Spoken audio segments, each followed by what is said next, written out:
Hello and welcome to another edition of Green Nation, Healthy Nation. I'm your host, Gina Rogers-Seeley. Remember the days when being environmentally conscious meant not throwing litter out of your car window? Well, nowadays it has taken on a whole new meaning, and there is even a global movement to build environmentally friendly homes. A new study just released by the U.S. Green Building Council and McGraw-Hill Construction found that home buyers and owners across the United States at all income levels are increasingly thinking green when buying and renovating homes. In fact, green housing is on the rise in the U.S., even as their housing market continues to decline. This week, we want to take a look at what we can do in the construction or renovation of a home to make it more environmentally conscious. Meet Debbie Deal, CEO of Contemporary Builders.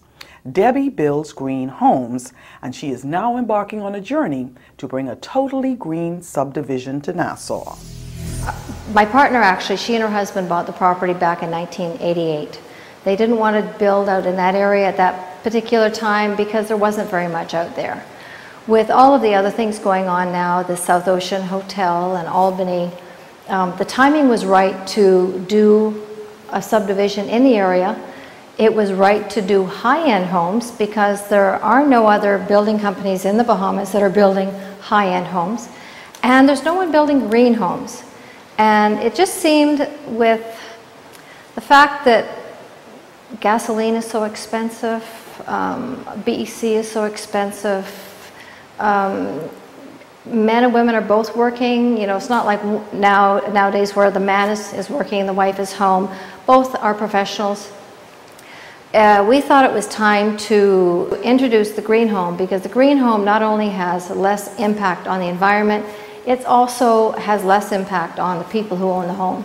It's lower maintenance, it's less work for the person, because the products used are longer lasting products, they're sustainable products, and in the end it'll cost you less money to actually run your home and live in the home. We also like the subdivision idea because within 5 miles of where we're building, you have everything. You have airport, you have hospitals, churches, schools, grocery stores, restaurants, beaches.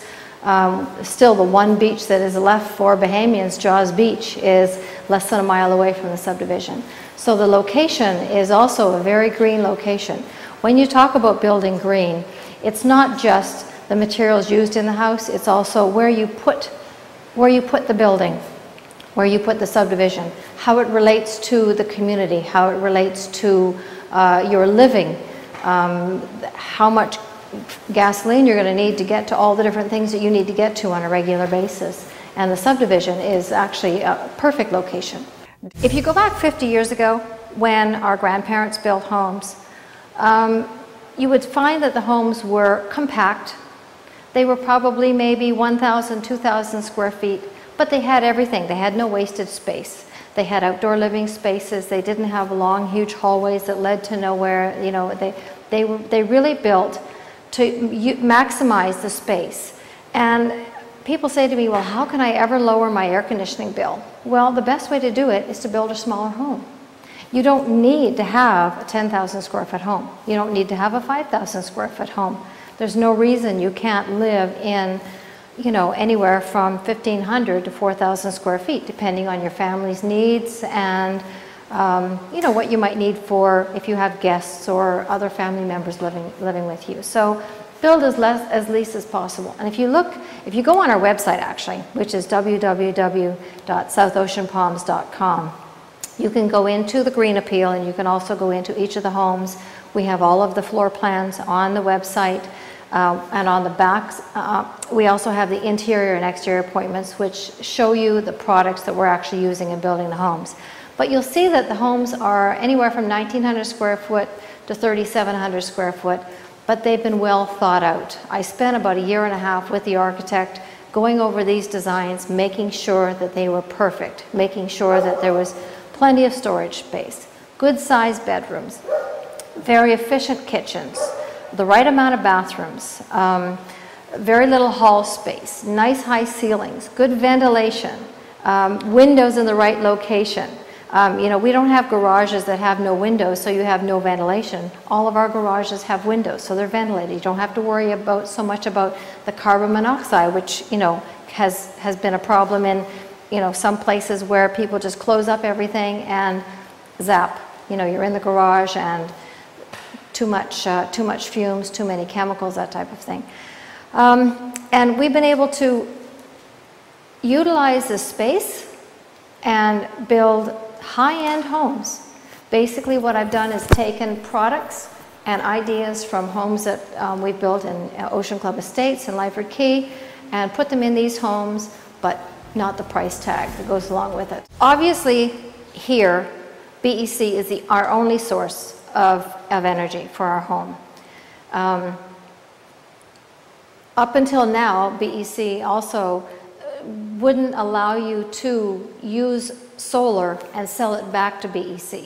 But I think, if I'm not mistaken, those things have changed. A perfect example is the school that they built in Bannerman Town, which is 100% energy efficient, has no BEC whatsoever, and they actually, I don't want to say it wrong, they either sell their BEC back, they either sell their electricity back to BEC or their electricity helps to sustain the subdivision. I don't know, I don't want to say it wrong, but that's what's happened. If you do things like when you do a bathroom or a powder room, make sure that it has a window so that you don't have to have a vent on, so that you don't have to go in a powder room and turn on a light switch to go to the bathroom during the daytime and turn on your exhaust fan. Try to make sure that you have a window so you don't have to do that. The main thing with being energy efficient is really starting with your roof. If you insulate your house properly from the roof, you will actually cut your energy cost by 50%. The homes that we're doing and the home that we're in now has a product called Isonine in the ceiling. It's a product made in Canada. It's a blown-in product. It's blown in with water. It is 99% air and 1% product. Now when you look at it, it looks like snow. You see all this foam. But there's very, very little product there. It's all air. But what it does is it seals all the little nooks and crannies up in the attic, and it keeps the air out of it and it keeps the moisture out of it, so that you actually have a cooler home. It's done on the R value, which you know, if you buy insulation here by the roll, you get an R value of like 19 or 15, and this is an R value of, it's 3.6 per inch. And we have 7 inches upstairs. So we have an R factor of like 27, which will keep this house, once it's centrally aired, it will keep this house 50% energy efficient than it would have been if you didn't have the insulation. The next thing we've done is, now not all homes are going to have central air, so I don't even want to go there and say that everybody should build a house and have central air. But even if you build a home and just have your windows for ventilation, if you keep your attic cooler, your home will be cooler because hot air rises.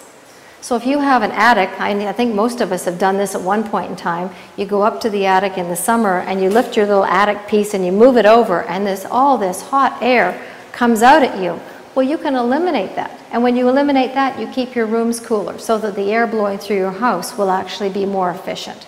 So that's the way to do it. Insulate.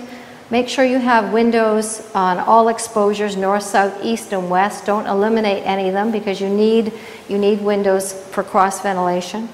And try to make sure that all windows and all rooms and bathrooms have windows in them so that you don't have to be turning on light switches and that type of thing in the daytime. And it's all just planning. It really is just planning. MDF, pressed wood, is not good for the Bahamas. We really shouldn't have it here.